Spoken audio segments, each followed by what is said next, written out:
गुरुमुखों,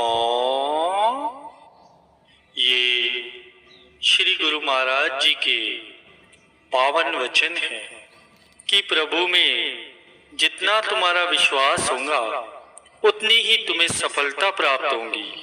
संचयी मनुष्य ईश्वरीय कृपा प्राप्त नहीं कर सकता। पल पल में यही चिंतन करो कि मालिक मेरे अंग संग है। मनुष्य से मांगना छोड़कर मालिक से याचना करो। उन्हें हितैषी समझकर उनके श्री चरणों में यही प्रार्थना करो कि हे प्रभु, जो मेरे लिए उचित है वही मुझे प्रदान करे। सतगुरुदेव जी का ध्यान करोगे तो मार्ग प्रकाशमय होगा और समय समय पर सहायता मिलती रहेगी। तुमने चाहे कितने ही पाप क्यों न किए हो, परंतु जब भी हृदय से उनके लिए क्षमा याचना करोगे और भविष्य में वे कुकर्म नहीं करोगे तो दातार अथवा प्रभु से अवश्य ही बख्शे जाओगे। जो तुम्हारा स्वभाव तुम्हें अच्छा नहीं लगता उसमें परिवर्तन लाने का दृढ़ निश्चय करके श्री चरणों में विनय करो। मन में अगर कोई समस्या हो तो मालिक के प्यारों से मिलो तो समस्या सिद्ध हो जाएंगी। जो आपसे घृणा करते हैं या आपको कष्ट देते हैं उनके लिए भी मालिक से दया याचना करो।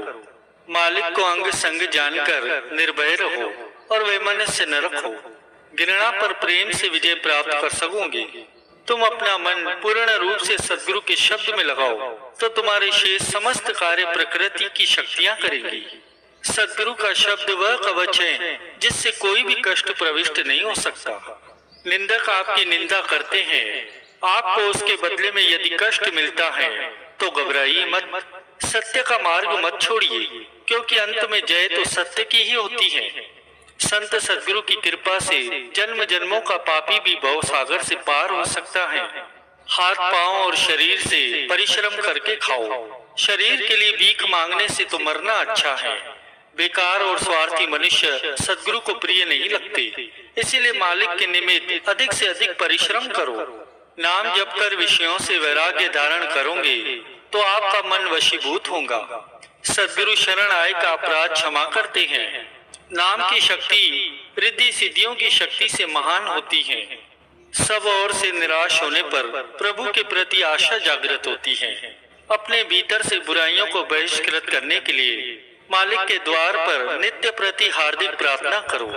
भक्ति करें तो भगवत प्राप्ति के लिए करें, न कि आशाओं की पूर्ति के लिए। संस्कारी आत्मा ही महापुरुषों के वचन समझ सकती है। गुरु वचनों पर जितना अधिक विश्वास करोगे उतनी अधिक शक्ति और शांति प्राप्त होगी। सब कर्मों धर्मों का फल केवल एक प्रेम है। अन्य झंझटों से दूर रहकर सदैव प्रेम में ही मग्न रहो। जब कभी भी विश्वास कम हो जाए तो सद्गुरु का सद्व्यवहार स्मरण करो कि उन्होंने अमुक अमुक कृपा मुझ पर की है और अभी भी वे क्या नहीं कर सकते।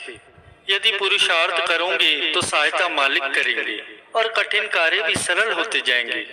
मनुष्य जाति की सच्ची सेवा उन्हें झूठे मोह से निकालकर सच्चे प्रेम में लगाना है। अपने धर्म का पूर्णतः पालन कीजिए, परंतु दूसरे के धर्म की निंदा मत कीजिए।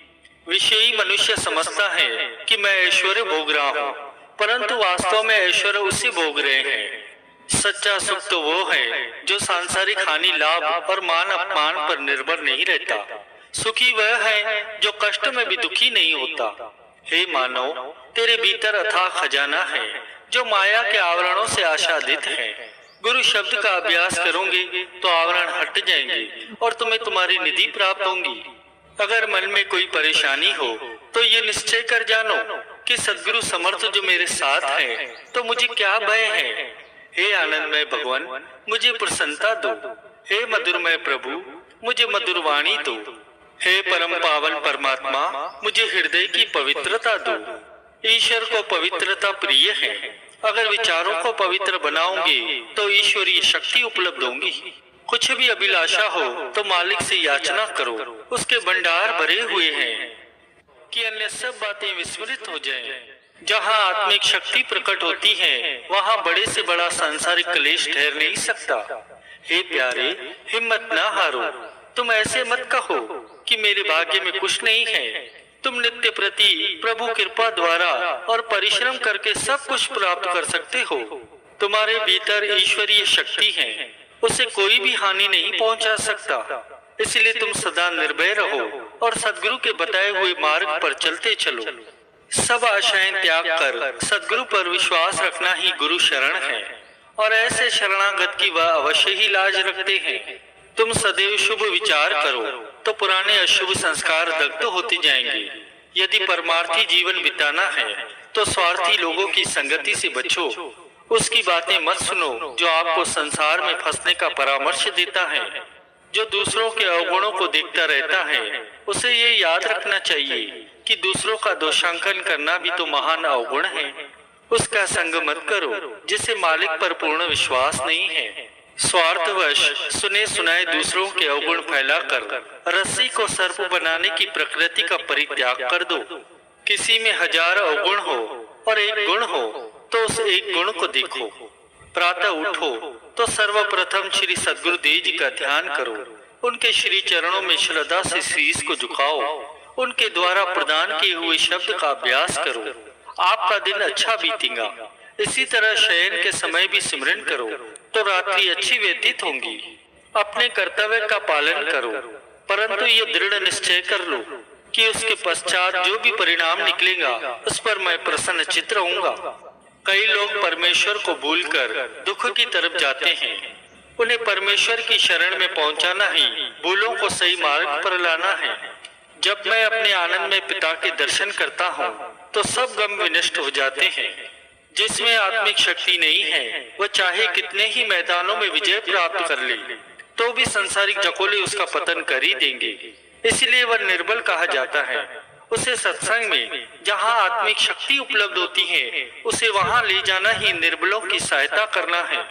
सकल सृष्टि का राजा दुखिया, हरि का नाम जपत होए सुखिया। किसी को नाम जपाना ही दुखियों को सुखी करना है। भक्ति करने वाले का खाना पीना पहनना सब सार्थक है। सफलता की कुंजी है सत्य का आधार, दृढ़ संकल्प, अथक परिश्रम और अटल विश्वास। जागो, उठो और आगे बढ़ो। तब तक रुको मत जब तक अपने लक्ष्य को न पालो। अपना लक्ष्य निश्चित करो, उसके लिए साधन भी निश्चित करो। उसके बाद उस साधन पथ पर दृढ़ता से चलते चलो। फल की आकांक्षा मत करो। साधना में भगवान के चिंतन में कभी भी संतोष न आने पाए। उसकी भूख को बराबर बढ़ाते चलो। अगर किसी की सहायता करना चाहते हो तो उसे परमार्थ पथ पर लगाने का प्रयास करो। जो अपनी सहायता स्वयं नहीं करता अर्थात मन और इंद्रियों पर संयम नहीं करता उसे बाह्य सहायता देना कल्लर में बीजारोपण करना है। पुरुषार्थ ही साधन है, पुरुषार्थ ही लक्ष्य है। तुम उच्च दर्जे के पुरुषार्थ में तल्लीन रहो। संसारी मनुष्य चिंता करता है, सावधान नहीं होता, और साधक सावधान होता है, चिंता नहीं करता। उदासीन रहो किंतु उदास मत रहो। दिल में एक ही चीज समा सकती है, प्रभु का प्यार या विषय वासना। जल से भरे पात्र को खाली करना होगा यदि उसे दूध से भरना है तो। प्रत्येक सहायता का मूल्य अलग अलग है।